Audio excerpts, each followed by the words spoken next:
السلام عليكم ورحمة الله وبركاته. أهلا وسهلا بحضراتكم ورب تكونوا بخير. النهاردة 8 فبراير. قبل ما هنتكلم عن أي حاجة وعن ماتش الزمالك وزيسكو عن الكونفدرالية، لازم نفتكر النهاردة للأسف ذكرى حزينة جدا علينا، ذكرى شهداء جمهور الزمالك في ملعب الدفاع الجوي، الذكرى ال11 ليهم اللي كان يوم 8 فبراير 2015. ذكرى حزينة مهما مرت السنين ومهما مرت الأيام عمرنا ما ننساها، في قلبنا وفي عقولنا وفي حياتنا طول ما احنا عايشين عمرنا ما هننساه. طبعا يوم حزين جدا وكان يوم صعب جدا، كلنا يعني بنتذكره بكل ألم وأسى، ورحمة الله عليهم يا رب. أدعوكم بالدعاء ليهم كلهم يا رب، إن ربنا يرحمهم وربنا يغفر لهم ذنوبهم وربنا يسكنهم فسيح جناته يا رب العالمين، وربنا يصبر أهليهم ويصبر ذويهم ويصبرنا احنا نفسنا كل ما بنفتكر هذه الذكرى. عموما لن ننساهم وهم في قلوبنا وفي عقولنا طول ما احنا عايشين، والله يرحمهم ويحسن إليهم ويغفر لهم ذنبهم يا رب العالمين، ويجعل مثواهم الجنة يا رب العالمين. النهارده كان ماتش الزمالك، وسبحان الله هو اليوم كان حزين عموما. النهارده ماتش الزمالك وزيسكو النهارده، والزمالك للاسف اتغلب من زيسكو النهارده، وزيسكو هو كان حصلت المجموعه واول فوز ليه واول نقاط يكسبها النهارده كسبها من الزمالك، والزمالك اتهزم 1-0 النهارده، وللاسف اتعقدت المجموعه. الزمالك دلوقتي فاضل له ماتش واحد مع كايزر تشيفز، ان شاء الله هيبقى يوم السبت القادم. المباراة ديت يعني الزمالك عشان يصعد لازم يكسب، ما ينفعش فيها تعادل او اي نتيجة تانية غير المكسب. والزمالك لما يكسب كايزر تشيفز هيبقى اول المجموعة، اتعادل هيطلع بره خالص، هيبقى تالت المجموعة، هيطلع بره البطولة. فلسه هنقول رسالة في الاخر ان المباراة ديت عاوزة جمهور كامل، وعاوزة جمهور مساندة جماهيرية كبيرة جدا للزمالك، وعاوزه استاد كبير مش استاد السلام، استاد واسع عشان تعرف تكسب فيه فرقه زي كايزر تشيفز، عشان ما تتحطش في موقف يعني صعب. لو ملعب السلام الملعب برضه ضيق والملعب صغير، وممكن اي فرقه تقفل قدامك، وانت لما الزمالك بيبقى فرقه مقفله قدامه بيبقى الحلول صعبه جدا عندنا. المهم هنتكلم دلوقتي على ماتش زيسكو، وانا في رايي ان حصل شويه عيوب كده بعد ما هحكي بس تفاصيل الماتش اللي حصل فيها بالظبط. هقول ان كان المفروض، انا في رايي الشخصي، كان ايه اللي يتم عشان المباراه كانت بتقام النهارده في زامبيا في الساعه 3 العصر بتوقيت القاهره. الملعب كان سيء جدا، هل بقى بيقولوا مطره وهم مغرقينه اكتر؟ ليه احنا شايفين ملعب يعني ما ينفعش ولا الغيطان يعني. ملعب كان سيء جدا جدا جدا جدا، واحنا كمان اللي زاد السوء ان احنا تعاملنا مع الملعب غلط. يعني الملعب زي ده ما ينفعش يتعامل معاه بالاسلوب اللي حبينا نلعب بيه. المهم النهارده لعبنا بالتشكيل الاضطراري، طبعا عندنا اكتر من 11 لعيب غايبين لاسباب متعدده، ما بين اصابات، ما بين ايقافات، ما بين يعني تأديب، ما بين قرارات تأديبيه وعقوبات. المهم لعبنا بالمهدي سليمان حارس مرمى، محمد ابراهيم، محمود حمدي الونش، حسام عبد المجيد، احمد خضري، ده خط الدفاع. قدامهم محمد اسماعيل ويوسف وائل واحمد حمدي. يوسف وائل ده برضه من الناشئين، ادي تالت ناشئ اهوت بيلعب. وقدامهم عدي الدباغ وناصر منسي واحمد شريف. وكان في الاحتياطي بقى محمود شناوي ومحمد شحاته، والباقيين كلهم طبعا ناشئين هنقولهم دلوقتي كلهم مع بعض. يعني كان يعني دكه بدلاء الزمالك كانت ضعيفه جدا، يعني محمود الشناوي، السيد اسامه، ومحمد شحاته، واحمد عبد الرحيم ايشو، ومحمد السيد، ومحمد حمد، كلهم ما عدا محمود الشناوي كلهم نزلوا ولعبوا في الخمس تغييرات في الشوط الثاني. المهم احنا لعبنا بالتشكيل دوت، ورغم كده ورغم اللعب بالتشكيل دوت الزمالك برضو هدد في الشوط الاول في 3 كور هدد بيهم المرمى، مرمى زيسكو. في كرة لأحمد حمدي، وكرة لعدي الدباغ برضو أساء التصرف فيها، وكرة تانية اللي هي اترفعت من أحمد شريف، اترفعت الكرة لناصر منسي، اتزحلق وهو بيحاول يعمل الارتقاء بسبب أرضية الملعب، وكانت جوه ال6 ياردة، كان ممكن يعني يلعبها ضربة رأس ويسجل منها هدف.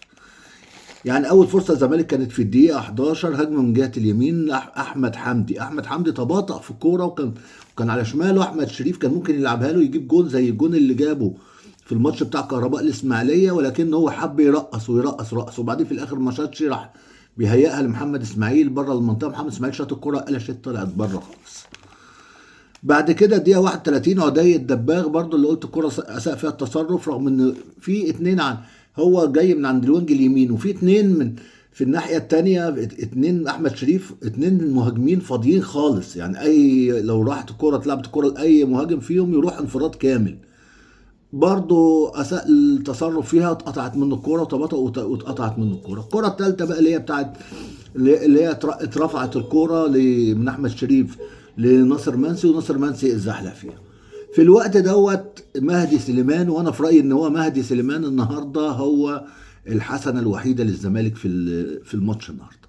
مهدي سليمان النهارده بصراحه يعني بان ان هو جون كبير لازم ياخد بقى فرصته، وبصراحه مهدي سليمان النهارده شال انفراد وشال كام كوره، وكان واقف يعني كان واقف فيه ثقه، والكور العرضيه والحاجات دي كلها. وفي الشوط الاول في كورتين او ثلاثه شالهم بصراحه باقتدار وبثقه كبيره قوي بالنفس.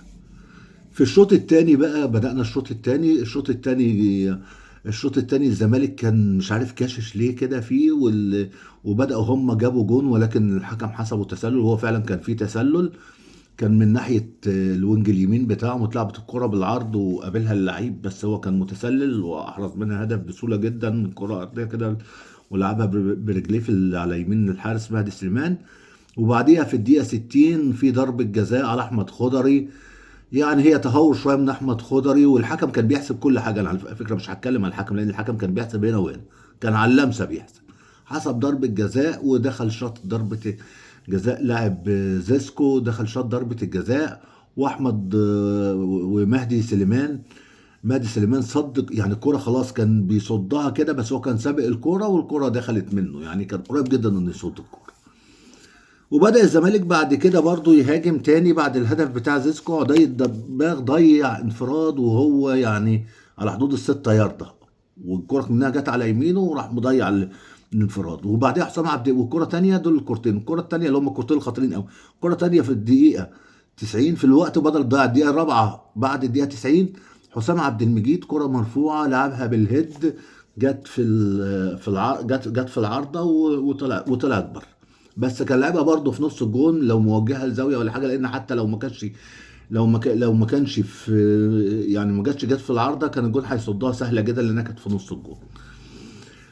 وانتهى الماتش على كده. وطبعا انا قلت في الشوط الثاني لعب التغييرات كلها بقى، لعب محمد شحاته ولعب حمد ولعب ايشو، ولعب كل الاحتياطي نازل النهارده، ولعب محمد السيد ولعب السيد اسامه، وكل الاحتياطي لعب النهارده بتاع الزمالك.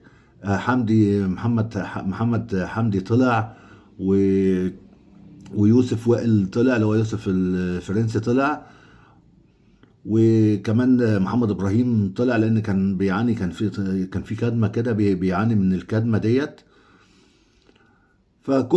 ومحمد اسماعيل كان واخد انذار وخاف عليه، كان قصدي معرض ان ياخد انذار عشان ما يتوقفش الماتش الجاي، فطلع، واحمد شريف طلع، ونزلوا الخمسه مكان.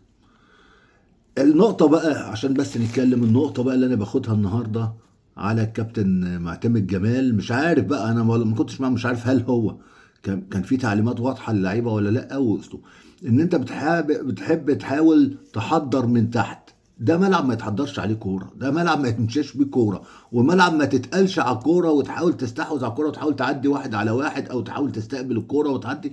ارض ما تصلحش الكلام ده خالص. ده كان الحل الوحيد، انك انت تعلق كور عاليه وتلعب اللونج بول على طول كده، والباص الطولي على طول، لونج باص على طول. كان عندك ناصر بيقوم بالدور ده كويس قوي، وناصر منسي وعدي الدباغ، وبيجيدوا التعامل مع الكره العاليه، وبيجيدوا التعامل مع العاب الهواء، ويعرف يحضر ويعرف يبقى محطه. كنا ممكن نستغلهم مع ضعف امكانيات الباكات والمدافعين بتوع فريق زيسكو.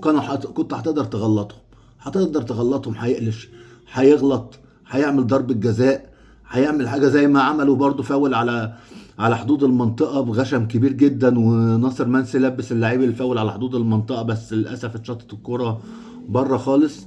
فانت كنت هتقدر تعمل، تقدر يعني تعمل عليهم خطوره. انما انت تحضر من تحت، هو بيضغط عليك ومش هيديك الفرصه، وما كانش في كوره بتوصل قدام خالص. ده كان الحل ما بين الونش وحسام عبد المجيد ومهدي سليمان. كان لازم الكوره تلعب الكوره وتلعب الكوره اللونج باص على طول، تلعب اللونج باص على طول، تعلق الكوره على طول. هو الملعب ده حله كده. بس للاسف احنا اتعاملنا غلط مع الملعب النهارده، اتعاملنا غلط قوي.